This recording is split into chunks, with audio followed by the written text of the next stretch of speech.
วันนี้ อยากจะพูดถึง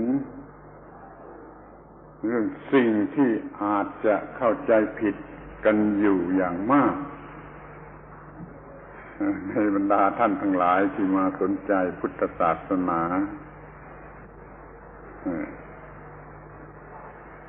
จึงขอให้ตั้งใจฟังให้ดีๆเป็นพิเศษ Today,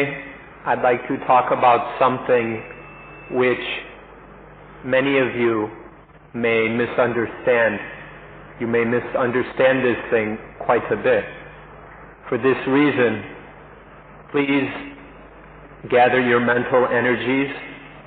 and set your mind upon the task of listening carefully. Please pay very careful attention to what will be said today.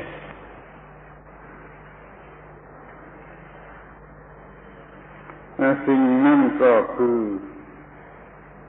สิ่งที่เราเรียกกันว่าความสุขความสุขคำนี้เป็นภาษา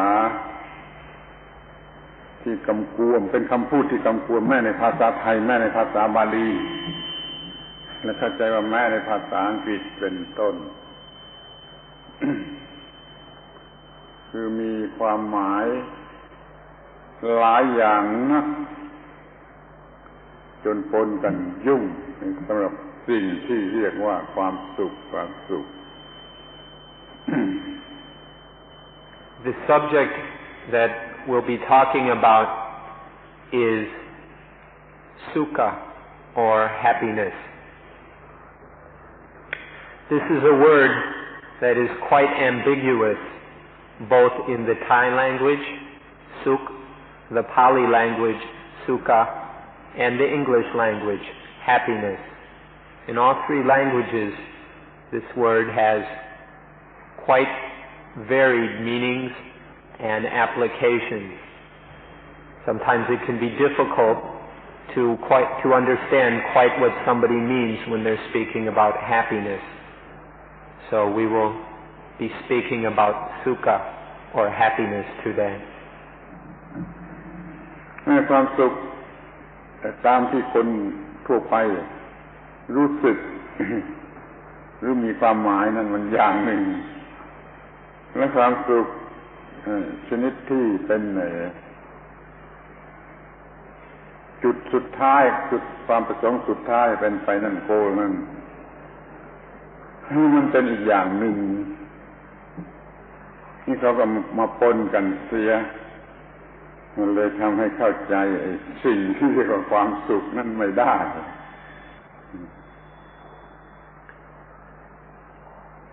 The happiness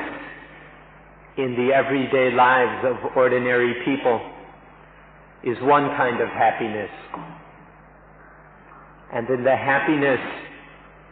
that arises with the realization of the final goal of life, that is another kind of happiness. There are these two quite different things, but we describe both of them as happiness or sukha. And generally, we mix these two meanings up, confuse them, and never quite understand what we're talking about. Let's take a look at these different meanings of the word sukha. ในเรื่องมันอาจจะเป็นไปได้มากถึงกับว่าท่านมาศึกษาและปฏิบัติพุทธศาสนาเพื่อได้รับความสุขแต่ความสุขชนิดที่ท่านปรารถนานั้นอาจจะเป็นคนละอย่างกับความสุขที่เป็นความมุ่งหมายแท้จริงของพุทธศาสนานี่กลัวอยู่ว่าท่านจะผิดหวังยิ่งกว่าผิดหวังจึงต้องทำความเข้าใจในเรื่องนี้ Here's one way that the ambiguity of the word happiness can cause problems. Many of you have come to practice and study Dhamma in search of happiness. Now the thing is, your understanding of happiness, the happiness that you desire, is this the same kind of happiness that is the genuine goal of Dhamma and of the practice of Dhamma? If the happiness that you desire is not the happiness which Dhamma practice leads to,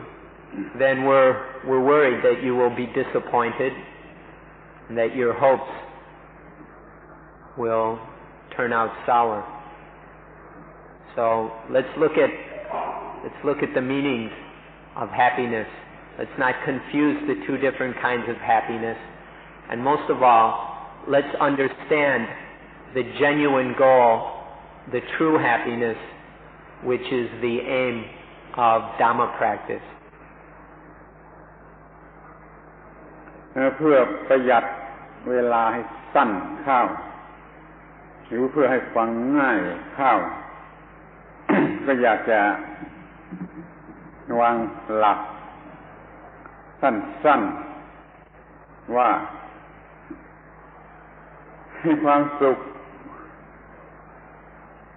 ของคนทั่วไปเนี่ยคือมีความหิวมีความต้องการแล้วก็ได้สมตามที่หิวหรือที่ต้องการเขาก็เรียกว่าความสุขโดยทั่วไปแต่ความสุขในหลักธรรมะนั่นคือความสุขเกิดจากการที่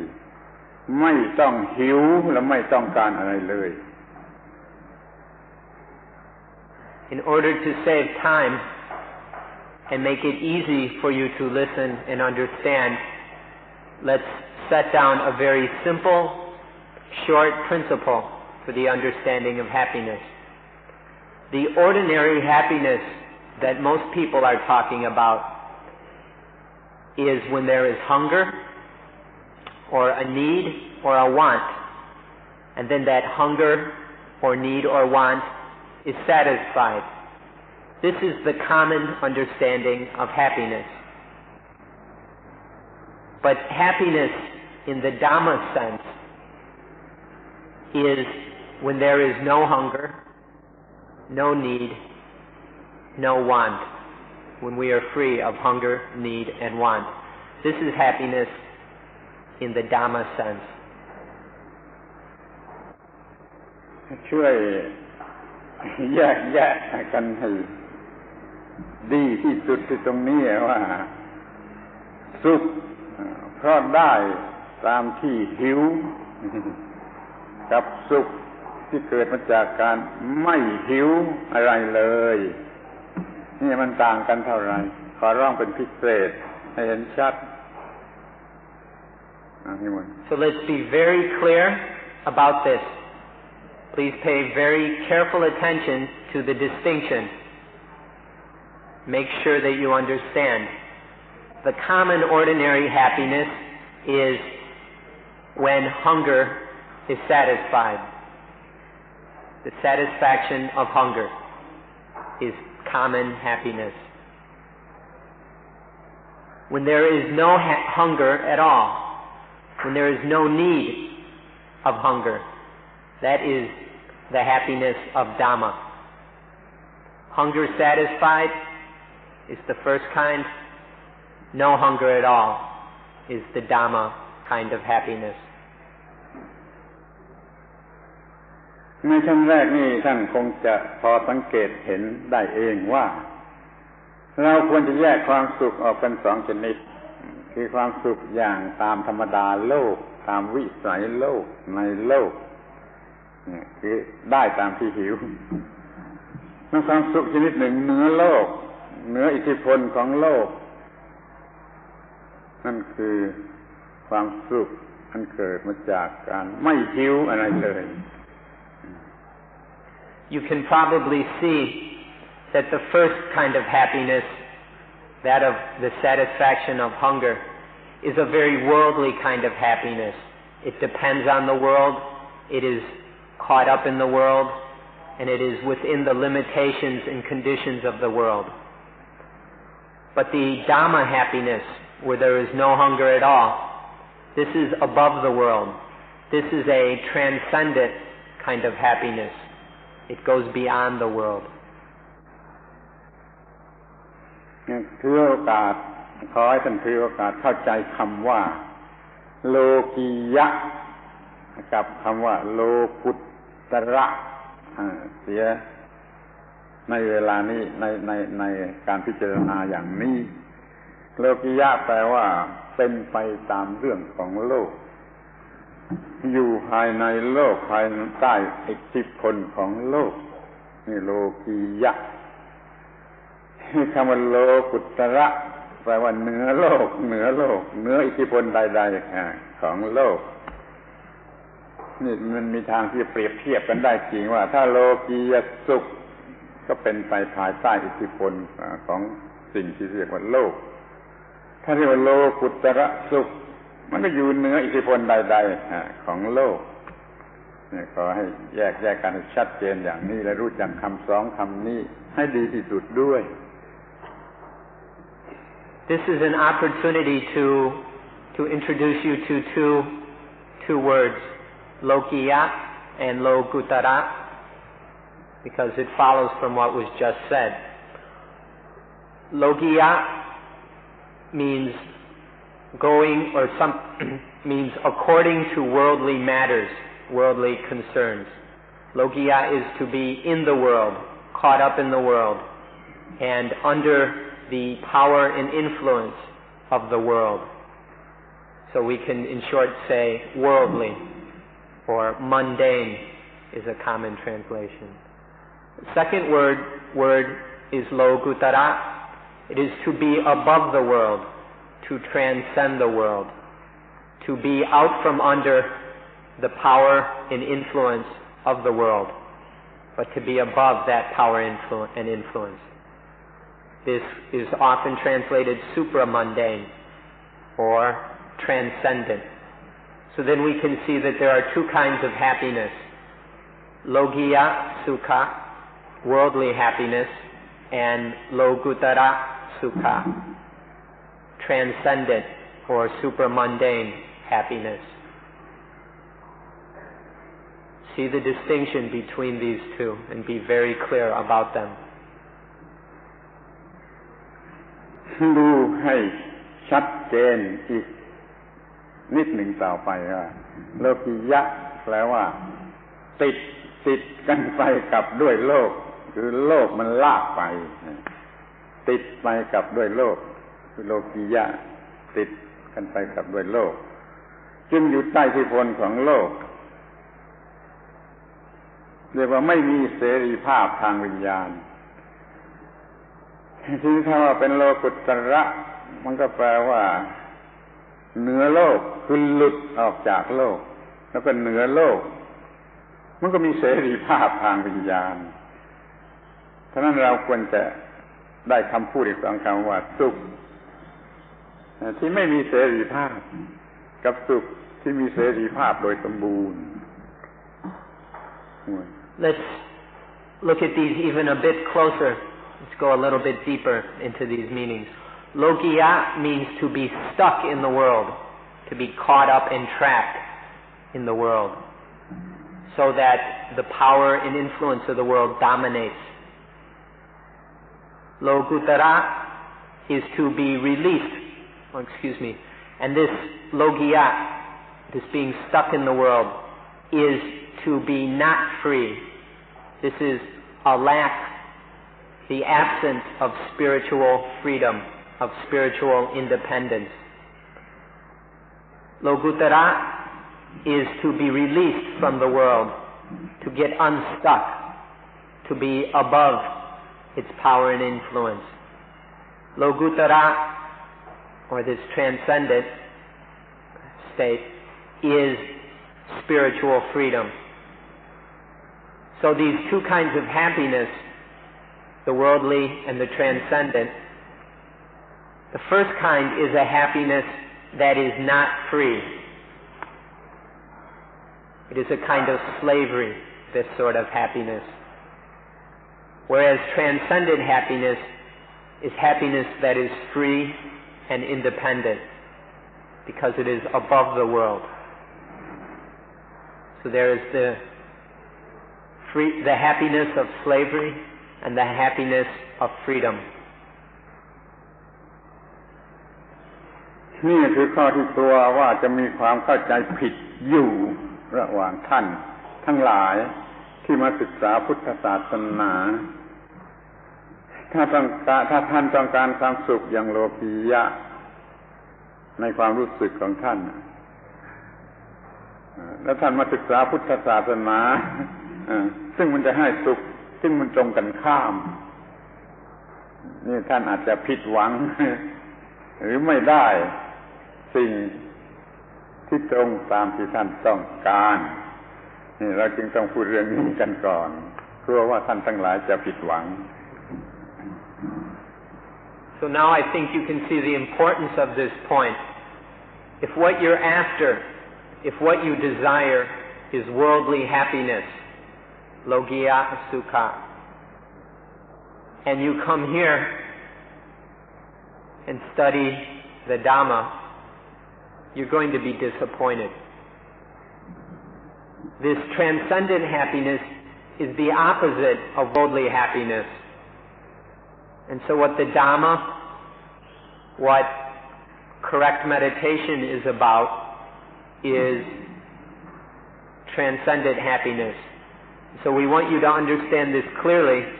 because we're afraid if you're here in search of worldly happiness that you'll be disappointed, that you won't get what you're after. So please understand these two kinds of happiness, and then you'll understand what Suan Mok is about.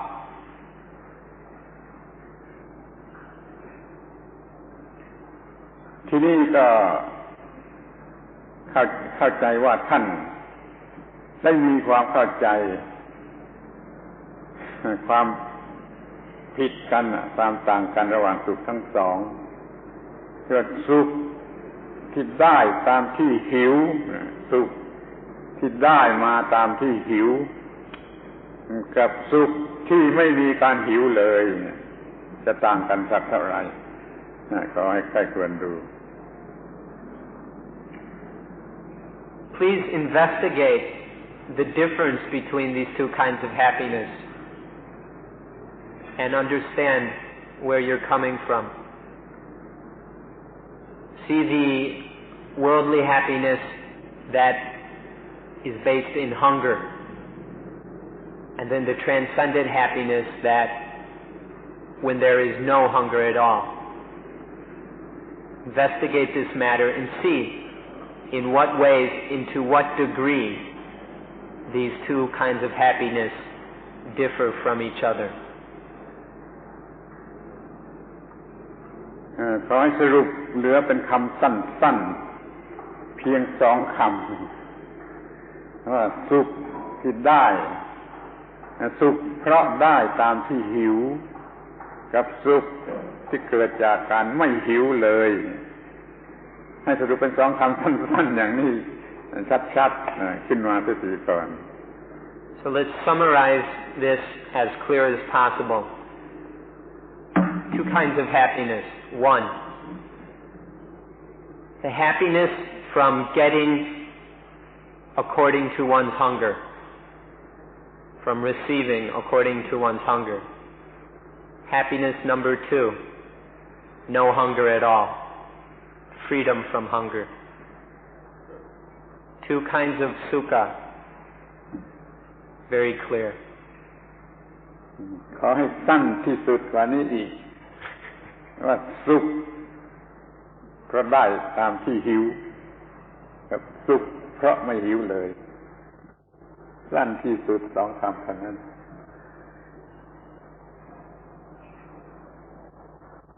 He wants me to do that even shorter. Let's see. I'll try. The first one is hunger satisfied. Okay. แล้วก็ no hunger.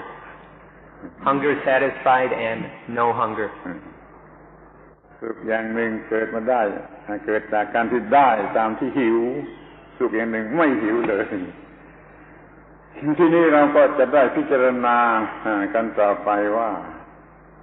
ไอ้ความสุขชนิดที่ได้ตามที่หิวนั่นน่ะมันไม่มีที่สิ้นสุด มันจะไม่มีที่สิ้นสุดมันก็อีเทอร์นัลอย่างหนึ่งเหมือนกันนะ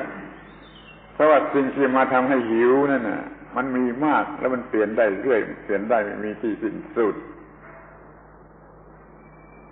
แล้วโลกทั้งโลกในปัจจุบันนี้กำลังติดอยู่ในสุขชนิดนี้คือสุขเพื่อให้ได้ตามที่หิวปัญหาในโลกปัจจุบัน So the two kinds of happiness. So the first one, the happiness based on the satisfaction of hunger. The problem with this is that hunger can never be fully satisfied. Things are always changing, and so whatever satisfies the hunger changes, and there's hunger again, or the hunger itself changes. And so hunger is in fact a sort of eternal situation. It can never be satisfied. But the world today, if we look around in modern society, this is the only kind of happiness anyone is interested in, is the happiness that they get from satisfying their desires.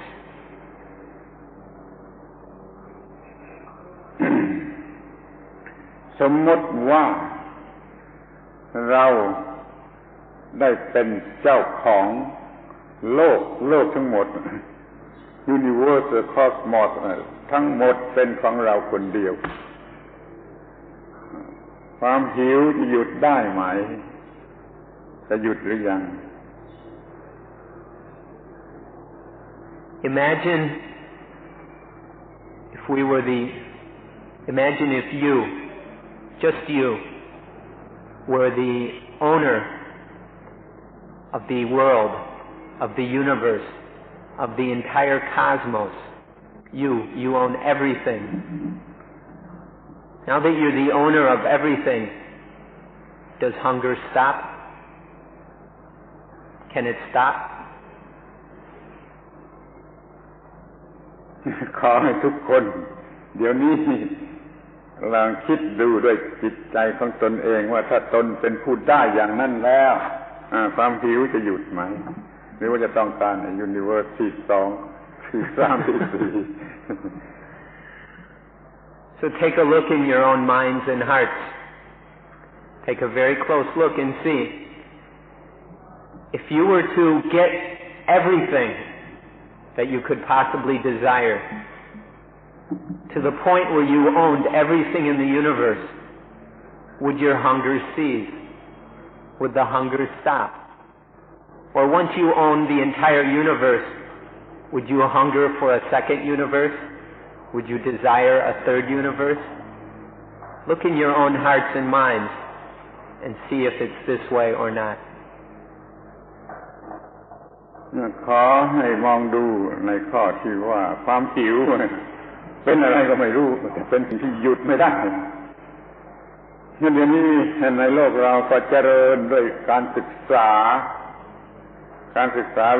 วิวัฒนาการเพื่อจะผลิตสิ่งที่น่ารักน่าพอใจขึ้นไม่มีที่สิ้นสุดเดี๋ยวนี้โลกเรากำลังตกอยู่ในหลุมลึกอันนี้ที่จะสร้างสิ่งที่น่ารักน่าพอใจให้หิว ไม่มีที่สิ้นสุดอยู่ทุกวันแล้วท่านทั้งหลายแต่ละคนนี่จะหาความสุขได้ที่ตรงไหน If we look, we'll see that hunger is a thing that never ends. It's endless. But the world today is concentrating its time, effort, and energy towards building and producing things which are lovely and satisfying. The economies of the world are designed solely to satisfy hungers. And so we've dug ourselves a very deep, deep hole in this orientation of our lives, where we are only concerned with satisfying hunger. So take a look inside and see where happiness really is. Is the present way of things going to really bring happiness?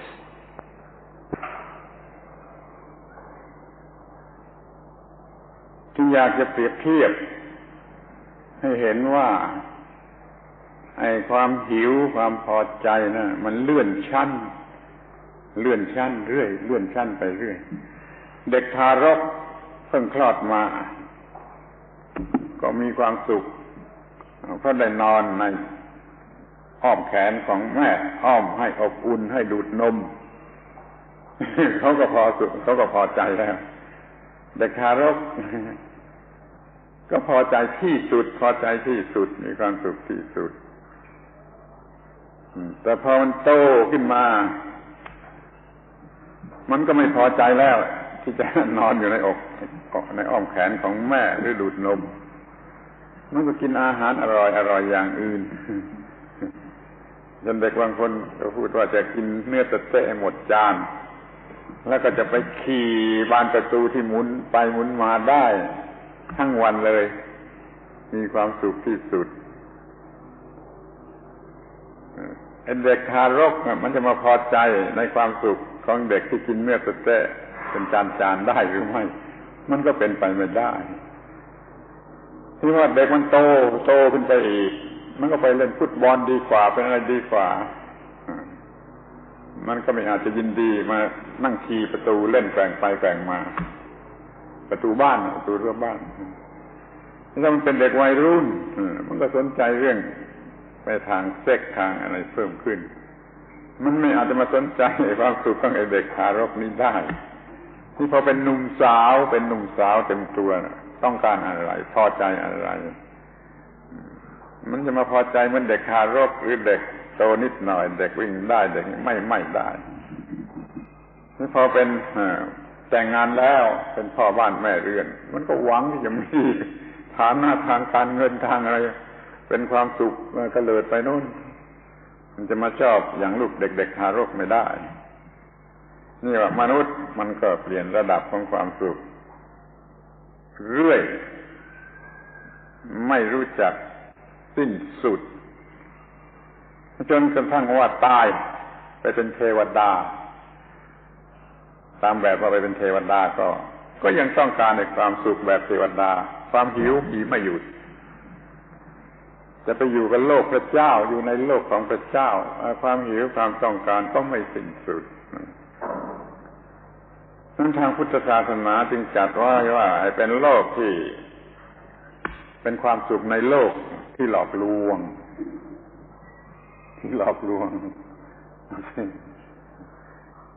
The happiness of the world, the happiness of human beings proceeds by levels. There are steps and stages to human happiness. The infant, the young infant, is completely happy when it is cuddled in its mother's arms and can suck milk from her breast. This is the happiness of an infant. In this situation, the infant is completely happy. But then as soon as it grows a little further, gets a little bigger, this no longer satisfies it. The mother's breast isn't enough. Now it's learning about all kinds of other foods. And so its happiness is based on these other kinds of food, sweets, hamburgers, junk food, Rice Krispies, whatever. And also in being able to run around the house and the yard. It's no longer satisfied in its mother's arms. It needs to be able to run around in the house. This is a young child. And then it grows a little older. And the child will go play football or with dolls or something. And so another kind of happiness.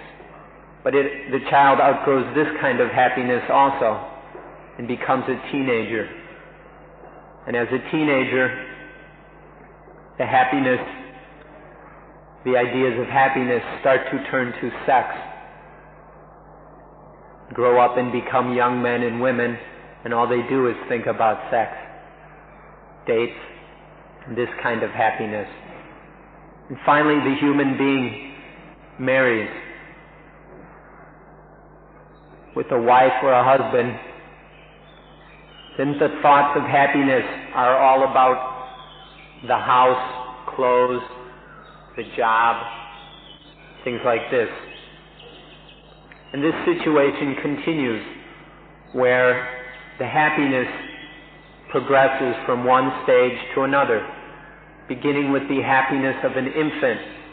where the infant is completely satisfied with the comfort and security of its mother's arms and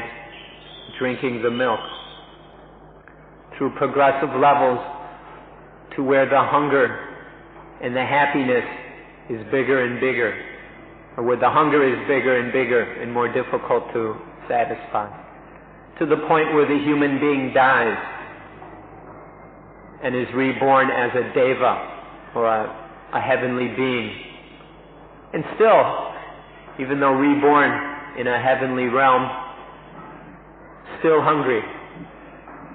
through thousands of years. The hunger is never satisfied even in heaven. Or if we take it from a Christian point of view, even if one goes to heaven, is in the kingdom of God, then hunger is still not satisfied. This is the way it is with worldly happiness that is based on the satisfaction of hunger. It's endless. It never stops. It just keeps growing and growing and growing from very simple levels to more and more complex levels. อยากจะพูดว่าเมื่ออยู่ในที่อยู่ในคิงดอมหรือในอะไรของกอดอย่างในคัมภีร์คริสเตียนหรือคัมภีร์อะไรก็ตามเมื่ออยู่กับกอดแล้วความหิวความต้องการนี่หยุดได้ไหมถ้าว่าอยู่กับกอดความหิวหยุดได้ก็พูดได้เป็นอย่างเดียวกันในพุทธศาสนาคือเป็นเรื่องของนิพพานหรือความสุขที่เหนือโลกก็หยุดความหิวได้เดี๋ยวนี้เราไม่ได้ถือหลักอย่างนั้นยังหยุดไม่ได้ก็ยังต้องการอะไรที่เป็นที่ว่าดียิ่งขึ้นไปเพื่อความเป็นของตนมันหยุดไม่ได้ฉะนั้นเราจึงมีทางแยกออกไปที่เรียกว่าอยู่เหนือโลกคำว่าโลกในพุทธศาสนานี่ก็แบ่งเป็นชั้นมากเหมือนกันนะเป็นมนุษย์ธรรมดาเนี่ยก็มีความสุขอย่างมนุษย์แล้วเป็นเทวดาอย่างในพวกที่ต้องการกามารมณ์เรียกว่ากามาวจรก็ว่าดีขึ้นไปกว่ามนุษย์ที่ไปเป็นเทพดาประเภทพรหมจะมีอยู่สองประเภทว่าอาศัยรูปกับไม่อาศัยรูปแล้วมันก็ดีขึ้นไปกว่าธรรมดาแต่มันก็ไม่ได้หยุดความหิวไม่ได้หยุดความต้องการแห่งตัวตนยังต้องการจะได้อะไรตามที่ตัวตนต้องการมันชั้นพรหมสูงสุดแล้วมันก็ไม่เหนือไปกว่าโลกมันยังอยู่ในโลกชั้นเทวดาชั้นพรหมสูงสุดแล้วไม่มีแล้วไม่เหนือไปจากโลกได้ไม่อยู่เหนืออำนาจความหิวหรือความต้องการได้ที่ต้องกลับ ไปอีกทางหนึ่งคือทำลายความหิวเสียให้ได้ไม่ต้องการหิวไม่มีความหิวมันมีความสำคัญส่วนลึกอยู่ที่ว่ามันไม่มีความรู้สึกว่าเซลล์ว่าตัวตนนี่มันลึกอยู่ที่ตรงนี้ว่าเราจะหยุดความหิวได้อย่างไรเราจะต้องมีความรู้เท่าไรเห็นเท่าไรจึงจะหยุดความรู้สึกว่าตัวตนจะได้มิฉะนั้นก็ยังมีแต่ตัวตนซึ่งอยากจะให้มีอะไรเพิ่มขึ้นแก่ตัวตนอยู่นั่นเองเนี่ยคอยรู้จักชั้นระดับของความได้ความสุขว่ามันมีอยู่อย่างนี้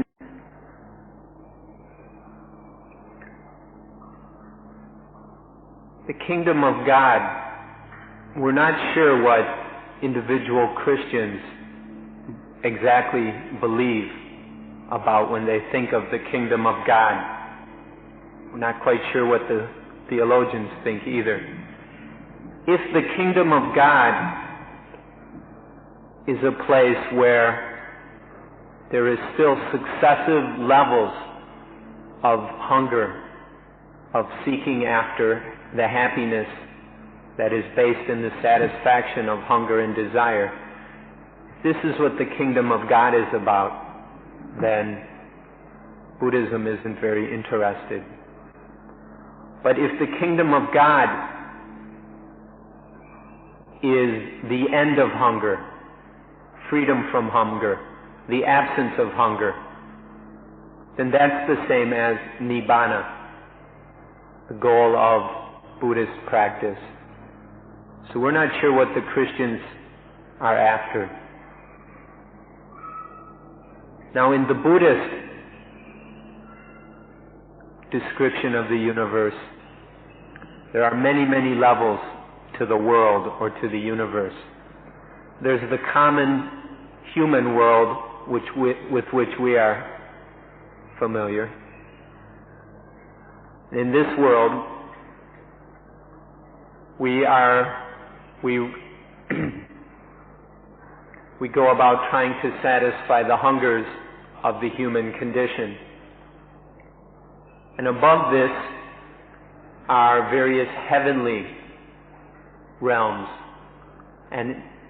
there is, for instance, the realm of the Devas, one level of heavenly being. And they live in a realm called the Gamawachan, or Gamawachara, which is the sensuous heaven. And so these Devas still have sensual hunger, and their happiness is based on the satisfaction of these sensual hungers. They don't have the problems in satisfying these hungers that humans have, but they still have the hunger. But then there are realms above that. There are finer and more subtle levels of hunger. And so there are the Brahma worlds. There are two main Brahma worlds. One is where there is no longer sensual hunger, but there is still a hunger for forms, for material existence, for material things. But it's not as crude as the sensual hunger. And then above that is the Brahma world of non-material or formless existence, where the hunger is for purely formless, purely immaterial things. But even here, on the highest, most sublime heaven, there is still hunger. Hunger doesn't end. It just climbs up this ladder from one level to the next, higher and higher. But it is endless. There's no stopping it, at least in this way. So this is what the world is about, all these different levels of hunger. And worldly happiness is all caught up in these different levels of hunger. So whether it's a Christian cosmology or a Buddhist cosmology, as long as the hunger, or as long as happiness is based on the satisfaction of hunger, there's no end to it. So that's why we take a look at transcendent happiness, where there is no hunger. Hunger is stopped. We end hunger. We let go of hunger. This is true happiness. Now this kind of happiness, when there is no hunger, when there is freedom from desire, is when the I, the me, the self, the myself no longer exist. When these illusions, when these deceptive false concepts no longer arise in the mind. So we need to see the connection between the end of hunger and the cessation of the illusion of self, the illusion of I and me and mine. Because in the worldly situations, there's always a self or an I who hungers and who is trying to satisfy the hunger. And even when this self works its way up to the highest Brahma realm, where the hunger is only for immaterial things, there's still a self trying to get things, trying to be things. And as long as there is a self or an I, hunger persists, and it will not be satisfied. That's why we need to look at the other side of the situation, where there is no hunger, because there is freedom from self, freedom from I, me, mine.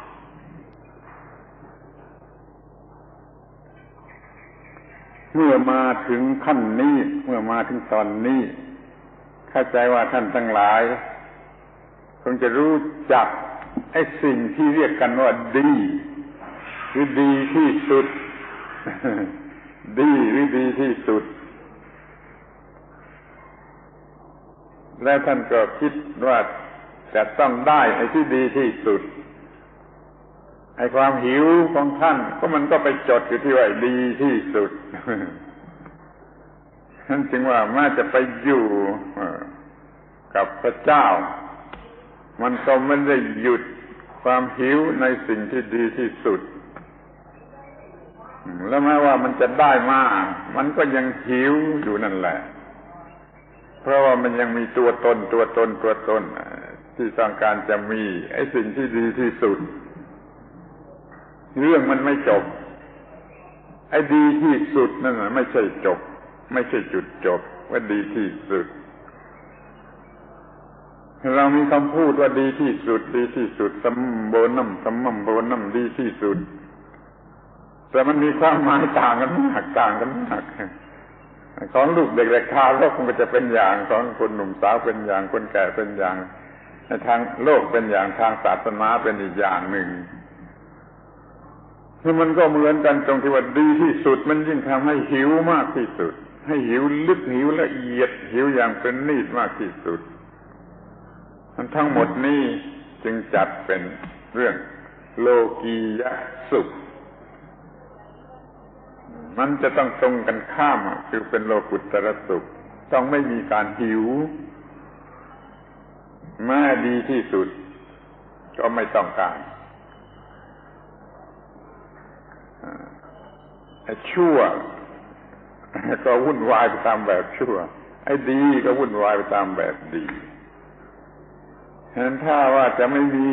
มีความทุกข์เลยต้องเนื้อชั่วเนื้อดีเนื้อชั่วเนื้อดีจึงจะหมดความทุกข์คือว่างเขาให้เข้าใจว่าจากชั่วมาถึงดีจากดีมาถึงว่างนี่จะหยุดความหิว At this point you ought to be familiar with what we call good the thing that we call good, and also the thing we call the best. You have to have an idea what these are about. Now, whatever you identify as the best, that is where your hunger stops. Your hunger will always be reaching for the best. Now, if you identify hunger with a day on the beach, if you identify the best with a day on the beach, then that's where your hunger proceeds. Or if you identify the best with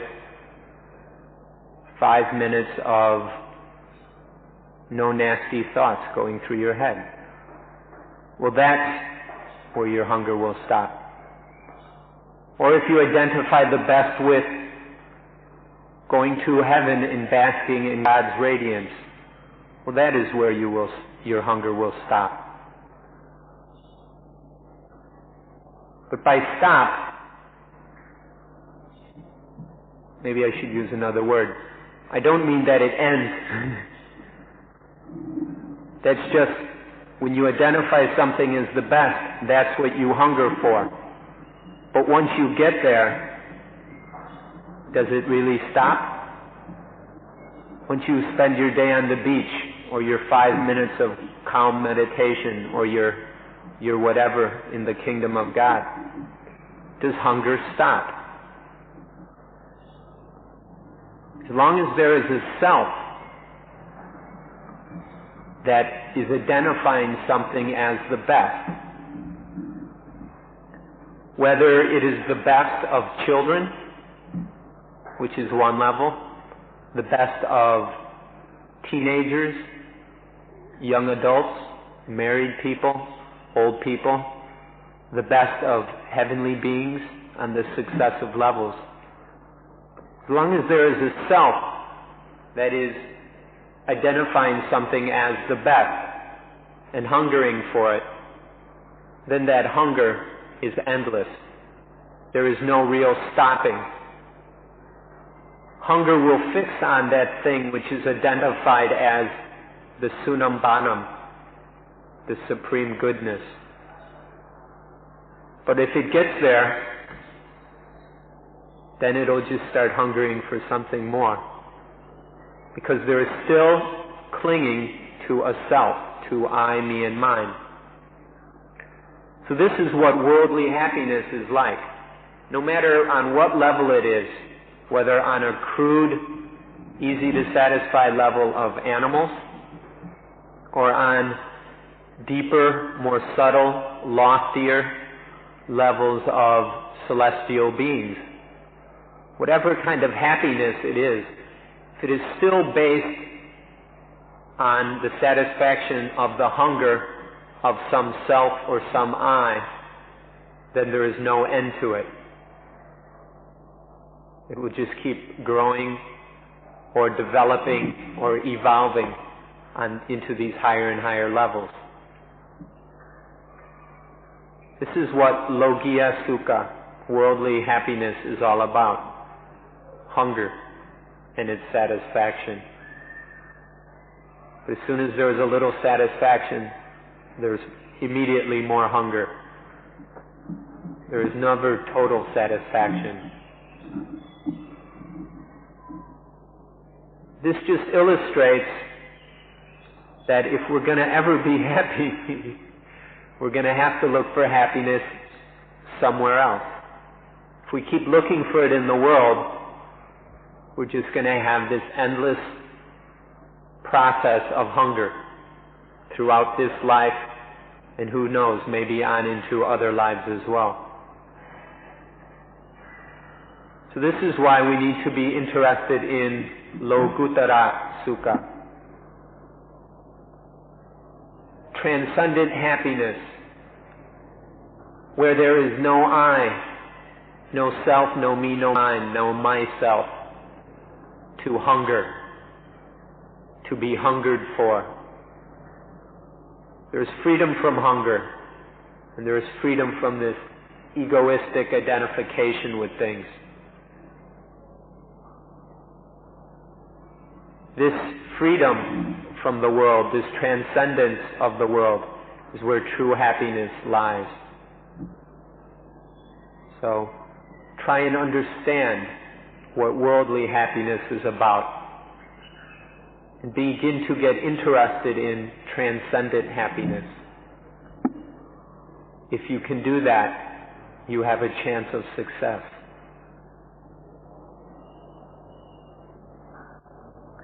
ถ้าท่าน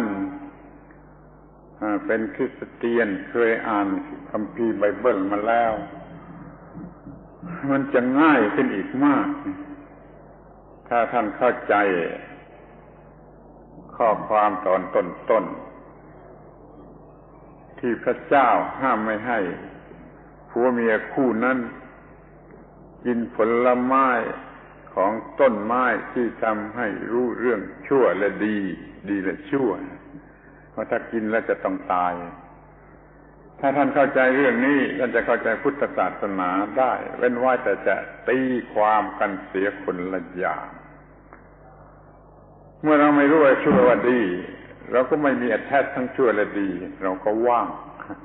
เราก็ไม่เป็นทุกข์พอเรารู้เรื่องชั่วและดีเราก็attachที่ดีเราก็ต้องเป็นทุกข์เพราะความ attach เพราะ attachment นั่นเพราะฉะนั้นขอให้เข้าใจว่าไอ้สิ่งสูงสุดนั้นไม่ใช่สิ่งที่ดีที่สุดถ้าพระเจ้าถ้าจะอธิบายพระเจ้าเป็นสิ่งที่รวบรวมแห่งสิ่งที่ดีที่สุดชาวพุทธรับรองไม่ได้รับไม่ได้เพราะว่าชาวพุทธต้องการจะขึ้นไปเหนือความหมายของคำว่าชั่วและดีถ้าคำว่า God หมายถึงประชุมแห่งความดีทั้งหมดและชาวพุทธรับไม่ได้แล้วมันก็รวมอยู่ในคำที่พระเจ้าบอกว่ารู้ชั่วและดีจะต้องตายนะถ้ามันไม่รู้ชั่วและดีมันไม่ยึดถือมันไม่เป็นทุกข์หรืออีกทางหนึ่งมันรู้ชั่วและดีไปจนถึงกับว่าไม่ยึดถือชั่วและดีมันก็ไม่เป็นทุกข์เหมือนกันนั่นจุดสูงสุดของมนุษย์ที่จะพ้นทุกข์นั้นต้องอยู่เนื้อดีเมื่ออยู่เนื้อดีมันก็ไม่รู้จะหิวอะไรความหิวมันหยุดแต่มันหายไปทั้งบุคคลที่จะหิวผู้ที่จะหิวก็หายไปด้วยความหิวก็ไม่มีนี่เป็นไฟนั่นโกของพุทธศาสนา Now this thing called the best, which we each identify and attach to in our own way, it doesn't come alone. If there is the best, there is also the worst. When there is good, there is evil or bad. So when we're still looking at things in terms of good and the best, this drags with it the worst and the bad. For this reason, there's no freedom. This hungering after the best keeps us entangled with the worst. Always wanting good things keeps us cluttered up with bad things. This is because of the illusions and limitations of our own understanding. And that's why chasing after the best is just a self-perpetuating hunger. The way out of this hunger is voidness, emptiness, the freedom from I, from self, from me and mine. Those of you who are Christians or have been Christians or raised in Christian families and who have read the Bible, especially the first chapter of Genesis, will be familiar with the story of the tree of the knowledge of good and evil. If you understand the meaning of this, then you will understand exactly what Buddhism is about. even though traditional Christians may interpret this in a different way. God forbid Adam to eat of the fruit from the tree of the knowledge of good and evil. He said, if you eat this... Okay, back to the Bible. God told Adam that if he ate from the fruit of this tree, that he would die. Now the fruit of the tree of the knowledge of good and evil is to start distinguishing things as good and as evil. It's the beginning of dualistic thought. And once one gets trapped in this, there is death. There is death because there is a self. All dualistic thought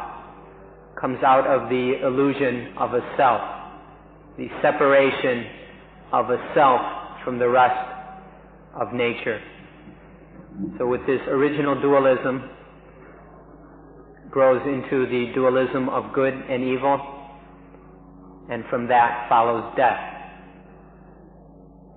Before eating the fruit of the tree of the knowledge of good and evil, there was no death, because there was none of this knowledge of good and evil, none of this dualistic thought. There was no self, no I, no me, no mine. Now, Adam's children, down through us, carry with us this death and this burden of self, the burden of knowing good and knowing evil. And so we attach to the best, we attach to the worst, we identify things as good and attach to them, we identify things as bad and we suppress them. And so we're caught up in the worldly condition through this attachment to self and attachment through dualistic thought. And this leads to death, as God taught Adam in the Bible. Now what are we to do about it, those of us who have inherited this problem? To keep running around chasing after the satisfaction of our hunger, to keep seeking the best, is just to perpetuate this cycle of birth and death. It's just to keep the hunger going. And it will never satisfy anything. That is why Buddhism is not interested in any of these realms of higher and more subtle happiness that is based on satisfaction of hunger. Because there's no end to these things. There's no true peace or happiness. So, if we talk about God as some big ego or big self, or we talk about God as the supreme good, Buddhists cannot accept this. To say that the highest thing, the supreme thing in the universe is the highest good, or is the collection of everything good, or the totality of good, or the perfection of good. Buddhists cannot accept this, because this is still based in egoistic, dualistic thought. Therefore, it is based in attachment and is deluded thinking.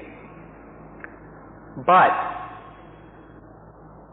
if the highest thing, God, if we choose to use that word, the highest thing is beyond good, then Buddhists can accept it. In Buddhism, the highest thing is emptiness, voidness. The voidness of the I, of the self, of the delusions of me and mine, of the false conceptions of myself. This is the highest thing. Voidness is beyond good and beyond evil. It is beyond the best. Thus, emptiness is freedom from the spinning around, the going round and round in circles, chasing after things that will satisfy hunger. In emptiness, both the hunger and the one who hungers disappear. There is no self to hunger. There is no one, no thing, no anything that is hungry, not even God. And so hunger disappears too. In emptiness, all these illusions of me and mine disappear. Hunger disappears because there is no one or nothing, no self, no I, no me, no mine to hunger. This is the highest thing. This is what the goal of the practice of Dhamma is about. It is to transcend the endless cycles of hunger in worldly existence and to be free of hunger, free of self, free of the one who hungers. This is emptiness or voidness. It's the highest thing.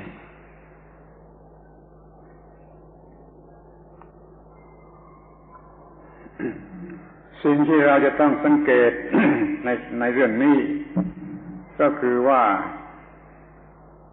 เมื่อเรายังไม่มีความรู้เรื่องชั่วเรื่องดี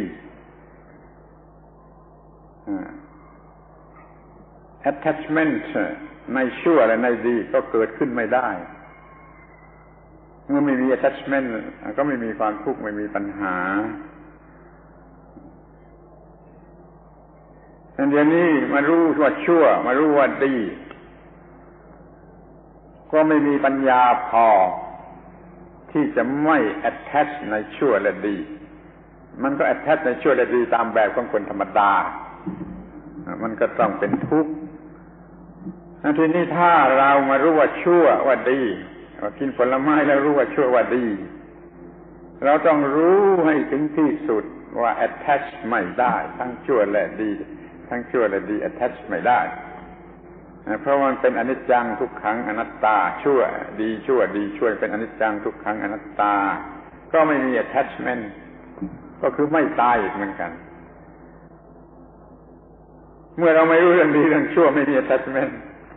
แต่นี่เรารู้เรื่องดีเรื่องชั่วแล้วเราต้องรู้ถึงขนาดที่ไม่มี attachment ในสิ่งที่ดีและชั่วผลก็จะเป็นอย่างเดียวกันนั่นขอให้มีความรู้เรื่องดีและชั่วในลักษณะที่จะไม่มี attachment เดี๋ยวนี้เราทุกคนก็ได้กินผลไม้นั่นเข้าไปแล้วทุกคนได้กินผลไม้นั่นเข้าไปแล้วคือรู้ดีรู้ชั่วแล้ว หน้าที่ต่อไปมันก็เหลืออยู่แต่ว่าจะต้องรู้ว่าทั้งดีและทั้งชั่วนั่นน่ะไม่ควร attach กับมันคือต้องไม่ attach กับมันจึงจะไม่ตายนี่ขอให้เข้าใจหัวใจของคริสเตียนหรือของพุทธศาสนาว่าจะได้พูดว่าอย่างเดียวกันแต่คนมาแปลความหมายตีความหมายเป็นคนละอย่างเสียเองเอาดิ So the knowledge of good and evil is a central concept in both Buddhism and Christianity. Back before there was knowledge of good and evil, it was impossible, or when there is no knowledge of good and evil, it is impossible to attach to good and evil. When there is no attachment to them, then there is no dukkha. There are no problems. But what happens after the fruit of the tree of the knowledge of good and evil has been eaten? What happens after we know good and evil? We know good and evil, but we lack the wisdom to stay in control of the situation. And so we go and attach to good, or we attach to evil as they arise. in the way of ordinary human beings. So we just go around attaching to good things and attaching to bad things. This is what happens after eating that fruit. This attachment brings with it dukkha, it brings with it all the problems of life, and it brings with it death. These are the results of eating that fruit, dukkha and death. But for those of us who have knowledge of good and evil, there's no going back to that point where we don't know good and we don't know evil. But what can be done, what must be done, what is our duty and responsibility, is to learn that this good and this evil that we have knowledge of, that they should not be attached to, that they must not be attached to. Don't attach. Learn how to not attach. Learn to not attach. Stop attaching to good and evil. And so though the knowledge of good and evil will remain, attachment to them will cease.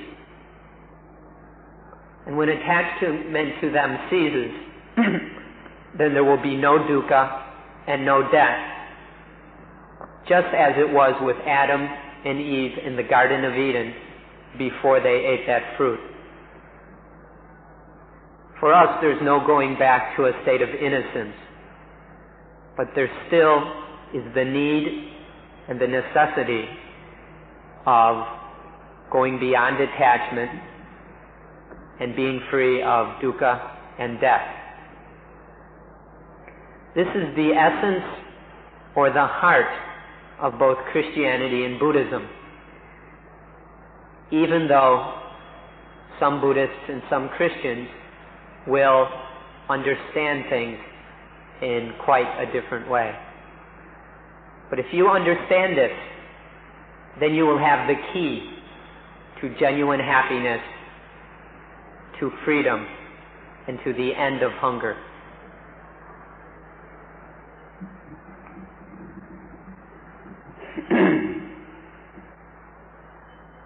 ท่านจะเห็นได้ว่าถ้าเรายึดมั่นถือมั่นว่าดีแล้วก็หิวในสิ่งที่เรียกว่าดีถ้าเรามีสิ่งที่ดีกว่าแล้วก็หิวในสิ่งที่ดีกว่าถ้าเรามีสิ่งที่ดีที่สุดแล้วก็หิวในสิ่งที่ดีที่สุดน่าจะดีที่สุดเท่าไรมันก็ยังให้เกิดความหิวเมื่อยังมีความหิวมันก็คือปัญหาที่จะเกิดความทุกข์ถ้าเรามีความรู้ขึ้นอยู่เนื้อดีที่สุดคือว่างไม่ชั่วไม่ดีคือว่างก็ไม่มีปัญหาอะไรนี่คือยืนเนื้อ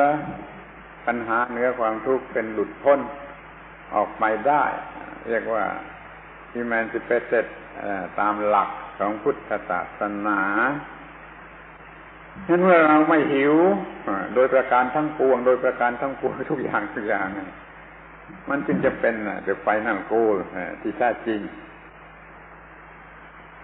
ถ้ายังมีความหิวอยู่มันไม่มี final goal ได้เพราะมันยังหิวอยู่เสมอไป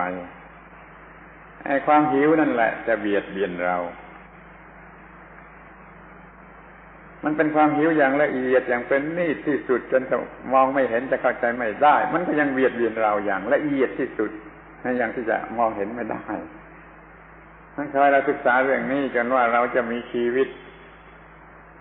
ชนิดที่ไม่มีความหิวเอาเท่านี้ก่อน When we know the good, we hunger for the good. When we know the better, then we hunger for what is better.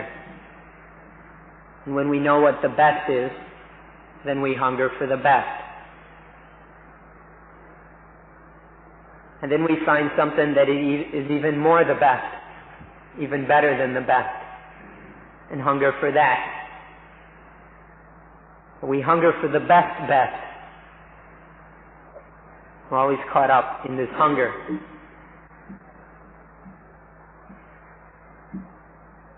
And no matter how subtle, how fine, or how invisible this hunger is, it will still give rise to problems and dukkha. Coarse, low-level hunger will give rise to coarse, crude dukkha. The more subtle the hunger, the more subtle the dukkha. And so when the hunger is on these very subtle, very refined, possibly invisible levels, then the dukkha will also be very subtle and refined and invisible. Nonetheless, there is dukkha. Our lives will be troubled, and there will not be perfect peace or perfect happiness. So this is why Buddhism teaches emptiness, which transcends the best. In emptiness, there is complete freedom from any hunger. There is no crude hunger, and there is no subtle and fine hunger. Even the highest, most subtle and invisible levels of hunger are gone. And therefore there is no dukkha whatsoever, there are no problems, and there is peace. As long as there is some hunger remaining, no matter how subtle it is, then the final goal has not been reached. But when all hunger has been extinguished, and with it all dukkha and all problems, that is the final goal.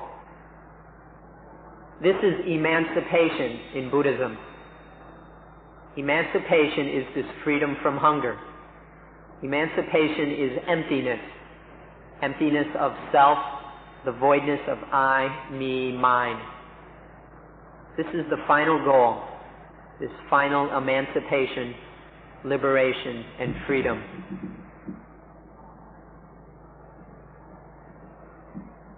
ที่นี่เรากลับมาดูถึงความหิวกลับมาดูถึงสิ่งที่เรียกว่าความหิวควรจะทราบว่ามันเป็นอยู่สองชั้นความหิวทางวัตถุทางกายทางฟิสิกส์นี่มันก็เป็นเรื่องทางกายหิวแล้วก็หิวตามธรรมดาตามสัญชาตญาณอันนี้ไม่ใช่ความหิวชนิดที่ให้เกิดความทุกข์และปัญหามันมีความหิวอีกชนิดหนึ่ง เป็นความหิวในด้านฝ่ายจิตฝ่ายวิญญาณมันเป็นความหิวของความคิดอันเกิดมาจากความยึดมั่นถือมั่นเราจะต้องเรียกมันว่าเป็นความหิวทางฝ่ายจิตฝ่ายวิญญาณความหิวทางฝ่ายกายนี่เกือบไม่มีความหมายอะไรไม่มีปัญหาอะไร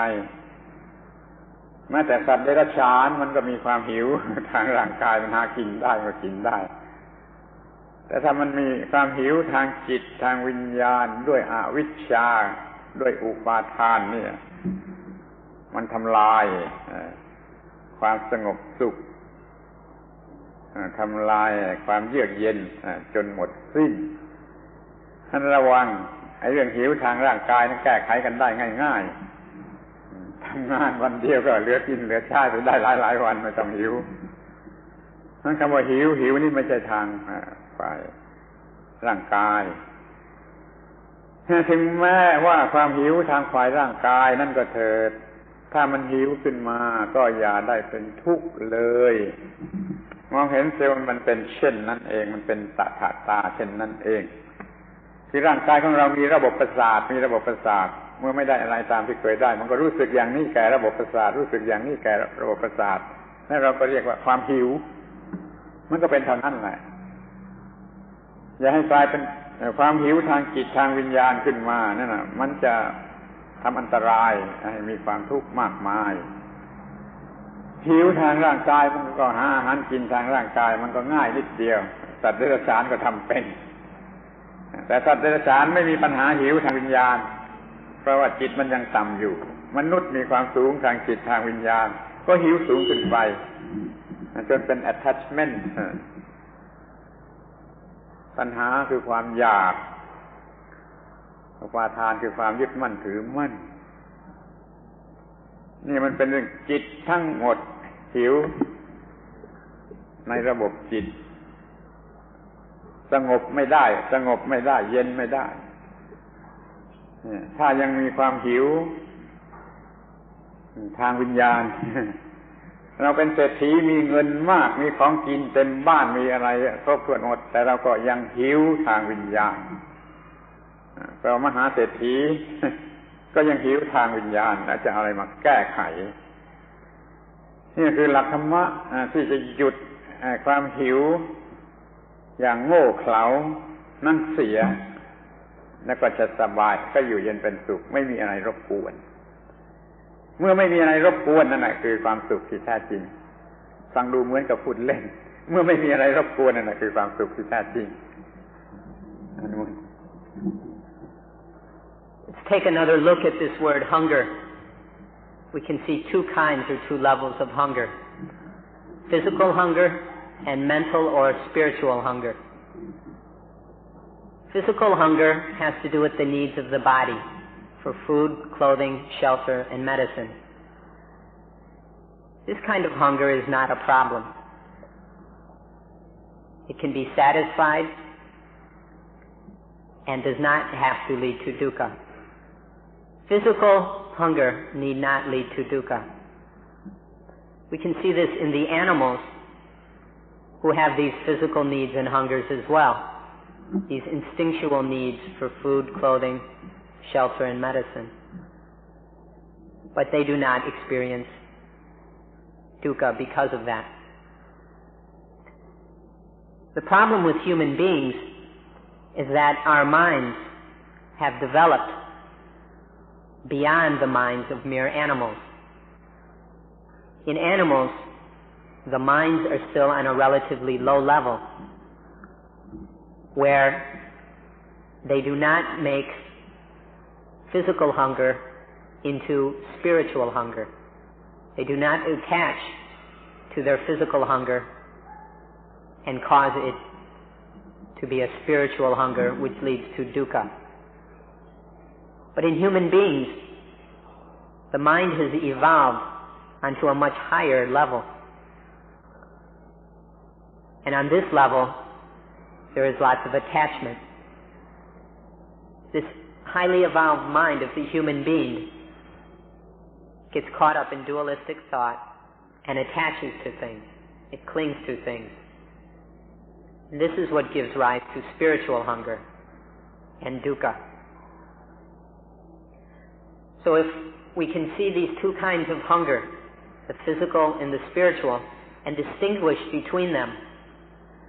then when there is a physical need, it can be recognized. When it is recognized, it can be dealt with in a wise, mindful way, so that no problems arise. If this physical hunger is recognized as it is and is dealt with wisely,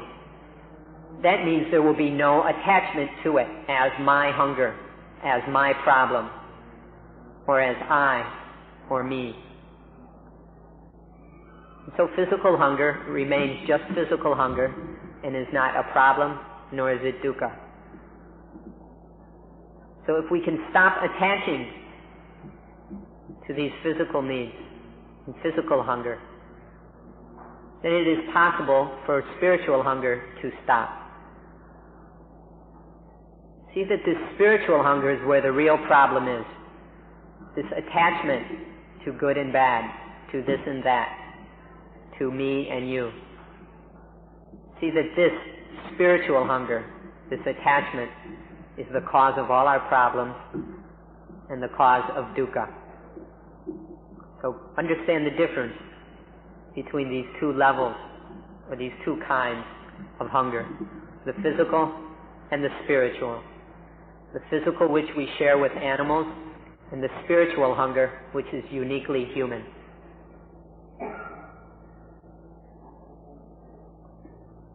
ที่นี่เราก็ดูเห็นว่าหิวทางฟิสิกส์เนี่ยไม่รบกวนอะไรนะแก้ไขได้ง่ายๆเมื่อหิวขึ้นมาก็ไปหามากินสนองได้แต่ถ้าหิวทางวิญญาณทางสปิริตชัวลยิ่งให้กินยิ่งหิวยิ่งให้กินยิ่งหิวยิ่งให้กินมากๆยิ่งหิวมากนี่มันเป็นปัญหาอย่างนี้เราจึงถูกรบกวนอยู่ด้วยความหิวทางวิญญาณเชื่อว่าท่านทั้งหลายทุกคนเนี่ยถูกรบกวนอยู่ด้วยความหวังการที่ท่านมาที่นี่ศึกษาธรรมะนี่ก็ได้หวังอะไรอย่างใดอย่างหนึ่งท่านก็ถูกรบกวนอยู่ด้วยความหวังความหวังก็เป็นความหิวทางวิญญาณชนิดหนึ่งต้องจัดการกับมันให้ดีๆอย่าให้มันทำอันตรายเอา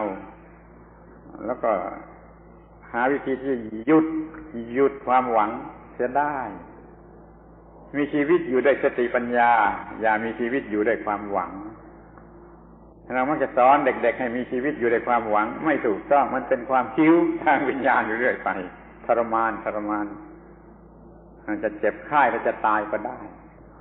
นั้นอยู่อย่างไม่มีความหิวแม้ทางวิญญาณมีสติปัญญาทำอย่างไรก็ทำไปไม่ต้องหวังอย่าหวังดีกว่าถ้าหวังเป็นหิวทางวิญญาณถ้าเราไม่มีความหิวทั้งทางกายทั้งทางวิญญาณเนี่ยคิดดูเถิดว่าจะมีความสุขสักเท่าไรจะมีความสุขอันไหนยิ่งไปกว่าความสุขอันนี้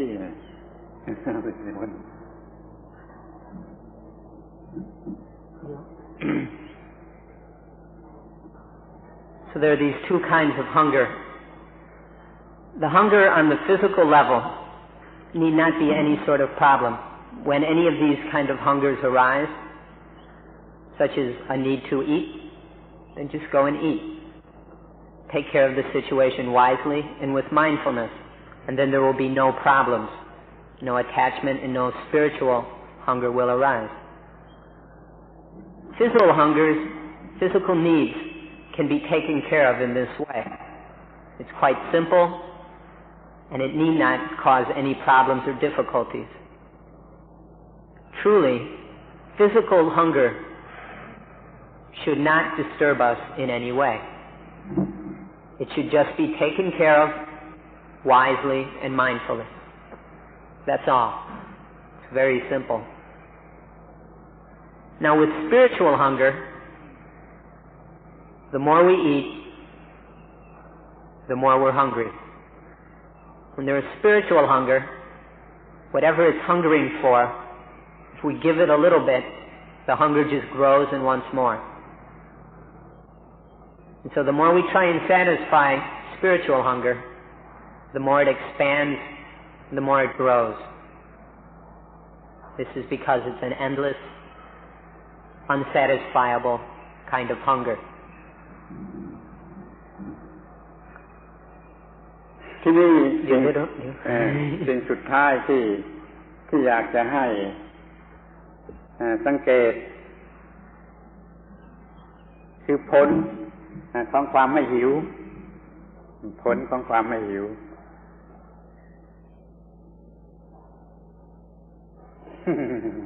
Okay, I'm getting confused here. Now most of you came here with some kind of hope or wish or expectation. And these hopes, wishes, and expectations are in themselves kinds of spiritual hunger. So be careful about these hopes and wishes and expectations. A problem in the world is that most children are trained to have hopes, wishes, and expectations. This is encouraged, and much of our modern education is based on these hopes and expectations. It gives rise to competition, all kinds of tests, psychological tests, and all sorts of things. But these hopes and expectations can never be satisfied because they're just another kind of spiritual hunger. And so when we go and teach our children, encourage them to hunger in spiritual ways, what good are we doing them or anyone else? We should just teach children to learn how to satisfy physical hunger in mindful and wise ways. And rather than teach them to develop spiritual hunger, teach them to not attach to it, to let go of spiritual hunger. And when there is no spiritual hunger, when there is no physical hunger is dealt with wisely and mindfully, and there is no attachment which gives rise to spiritual hunger. In the absence of both kinds of hunger, can you imagine what that kind of bliss, what that peacefulness and joy would be like? Can you picture it?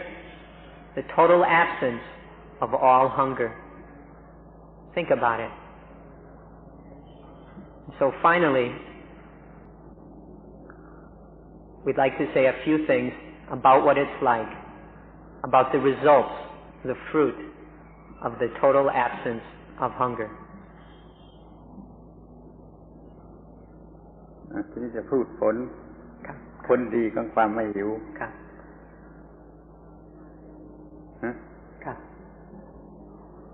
ทีนี้จะบอกถึงผลดีประโยชน์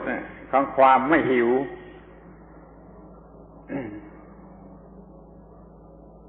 จะต้องขอร้องให้ท่านทั้งหลายได้ฟังแล้วก็จำคำอีกคำหนึ่งคำพูดอีกคำหนึ่งซึ่งเป็นคำสำคัญที่สุดคือคำว่าวิเวกะในบาลีวิเวกะถ้าเป็นไทยก็วิเวกin Thaiนะครับวิเวกะ in บาลีมันมีคำแปลตามภาษาตามทางตัวหนังสือว่าเดี่ยวหรือหนึ่งอย่างยิ่ง utmost aloneness คุณมาอธิบายกันเองวิเวกะ literally utmost aloneness เดี๋ยวนี้ท่านรู้จักมันน้อยวิเวกะมีถึง3ทางวิเวกะทางกายทางฟิสิกส์ไม่มีอะไรมารบกวนทางกายทางวัตถุแล้ววิเวกะทางจิตทางเมนตัลไม่มีอิโมชันใดๆมารบกวนเช่นเซ็กซ์ชั่นในความกลัวความวิตกความรักความโกรธความเกลียดความกลัวไม่รบกวนนี่เรียกว่าวิเวกทางเมนตัลแล้วอันที่3วิเวกทางสปิริตชัวลไม่มีความรู้สึกยึดมั่นถือมั่นว่าตัวตนหรือของตนมารบกวนมีวิเวกอยู่ถึง3ชั้นถ้ามีทั้ง3ชั้นเรียกว่าท่านอยู่คนเดียวเพียงแต่ไม่มีอะไรรบกวนทางกายอิโมชันรบกวนก็ไม่เรียกว่าวิเวกอิโมชันไม่รบกวนแต่ความรู้สึกคิดนึกว่ามีตัวฉันมีของฉันมีนี่รบกวนอยู่ก็ยังไม่วิเวกต้องไม่มีความรู้สึกว่าตัวฉันว่าของฉันรบกวนแล้วก็จะไม่มีความหิวใดๆรบกวนไม่มีความหวังใดๆรบกวนเราอยู่คนเดียวจิตอยู่คนเดียวที่สุดนี่คือความสุขตามความมุ่งหมายในพุทธศาสนาเป็นวิมุตติ emancipation สูงสุดในพระพุทธศาสนา อยากจะให้รู้จักคำว่าวิเวกวิเวกมีอยู่3ชั้นอย่างนี้ก่อน So now we'll say something about the fruit, the results of the end of hunger. To explain this, we'd like to introduce one more word. We'll use a Pali word, and please try and remember it, even though we realize these are new words, and it's a new language. This new word is viveka, viveka, viveka. In Thai, it's vivek, vivek. In Pali, viveka. This word means utmost aloneness, utter solitude, to be alone. There are 3 levels to viveka. There's the physical, the mental, and the spiritual. Physical viveka is when nothing disturbs one on the physical level. There are no physical disturbances. Then one is alone physically. One is in physical solitude. But even if there is physical viveka, there may not be much happiness. There are many people who turn into hardcore meditators and go running off to caves or forests or soundproof rooms or isolation chambers, seeking physical aloneness because they think they will find happiness there. But if there is just physical solitude, but not mental solitude, they will not find much happiness. Mental solitude is when no fears, no emotions, no loves, hates, frustrations, jealousies, envies, and worries disturb the mind. When these things do not disturb the mind, then there is mental viveka. There can be mental viveka even in a crowded room when we are with many other people. It is not dependent on physical viveka. Now, when there is physical viveka and mental viveka, this is still not the highest happiness. This is not the goal of meditation. This is not the goal of Buddhism. Just to have physical and mental solitude, or to be alone physically and mentally. That's not the end. It's not the final goal. Thus, there is the third and highest level of viveka. This viveka is when there is the spirit is not disturbed by I, by me, by mine. When there is no attachment to self, myself, or things that belong to me. No me and mine. This kind of aloneness, this kind of solitude is spiritual viveka. And this spiritual viveka is emancipation, is liberation, is freedom in Buddhism. This is the final goal, is spiritual solitude. The goal is not to be off alone in some cave or just to have a peaceful, quiet mind. The goal is to be completely free of the disturbances of the self, of false illusions about I and me and mine. To be completely rid of all of these deceptions, all of this attachment. This is the ultimate freedom for which we practice the Dhamma. So understand these 3 levels of viveka. When you can have physical viveka, well then make use of it. Learn to develop mental viveka. But most of all, keep practicing until there is spiritual viveka. This is what we mean by happiness, this spiritual viveka, where no ideas of self, of me and mine, disturb the spirit. This is ultimate peace. This is liberation. This is nibbana. This is the ultimate happiness. The happiness where there is no hunger. ถ้าท่านได้ปฏิบัติอานาปานสติภาวนาครบทั้งเซตทั้ง16ขั้นท่านจะพบวิเวกะทั้ง3ชนิดนี้ แล้วท่านก็จะได้รับความสุขจากการที่ไม่หิวอีกต่อไป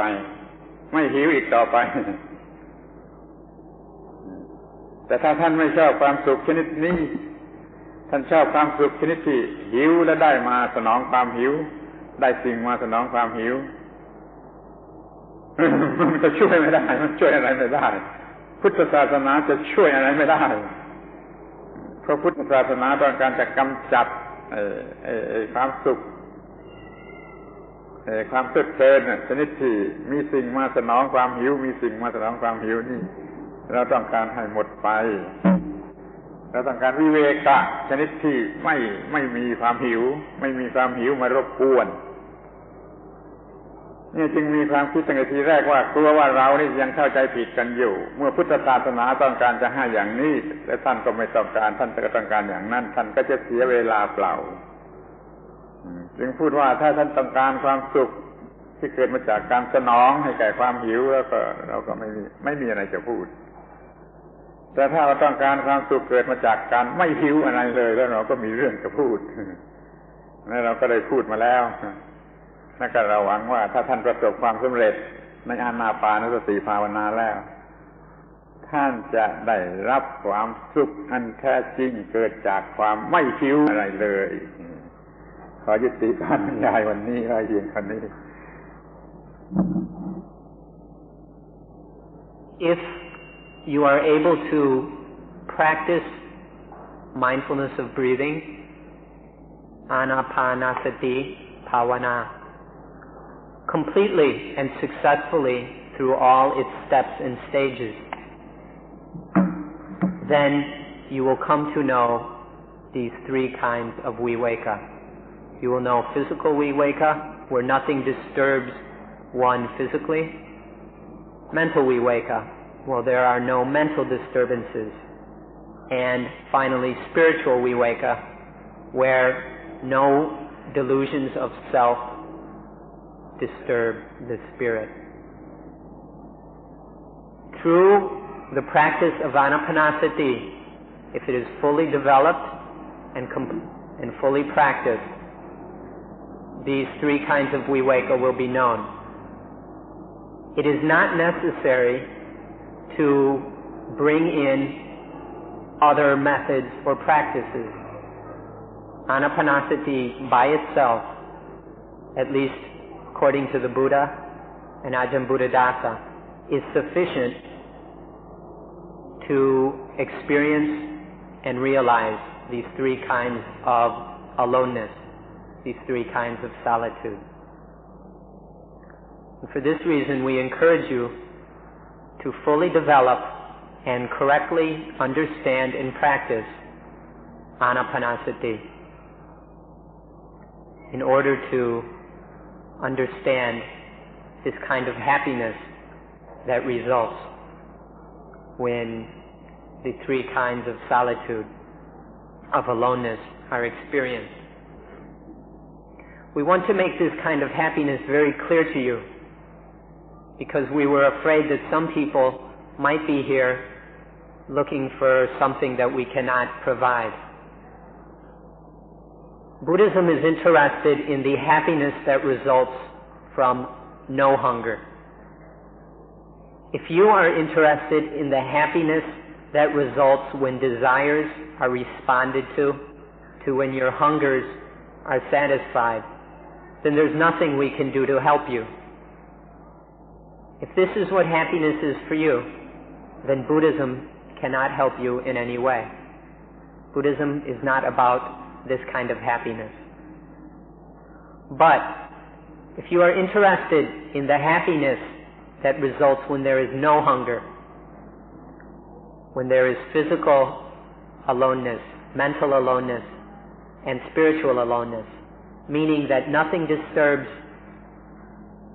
the physical, nothing disturbs the mental, and nothing disturbs the spiritual. If you are interested in this kind of happiness, then Buddhism has much to offer you, and we will do whatever we can to aid you in your development of this true happiness. In order to know and realize this genuine happiness, we encourage you to come to understand Anapanasati and practice it properly and correctly. Avoid attaching to any wrong ideas or any right ideas, but practice Anapanasati in a balanced, proper way. If you do that, if you continue practicing it and fully develop it, it will lead to these three kinds of viveka. It will lead to the true kind of happiness which is not dependent on worldly satisfaction of hunger. This is what Buddhism is about. This is what Anapanasati is for transcendent happiness, the freedom of hunger, freedom from hunger, where there is no hunger at all. At this point, we'll close today's talk. Thank you all for coming and for making use of Suan Mok. Thank you very much. ขอบคุณที่เข้ามาใช้ส่วนโมกข์ให้เป็นประโยชน์ขอบคุณ One more thank you for coming and making use of Suan Mok, for giving Suan Mok value. Without anyone coming here, Suan Mok would have no value whatsoever. So, thank you for giving this place some worth and value. วันนี้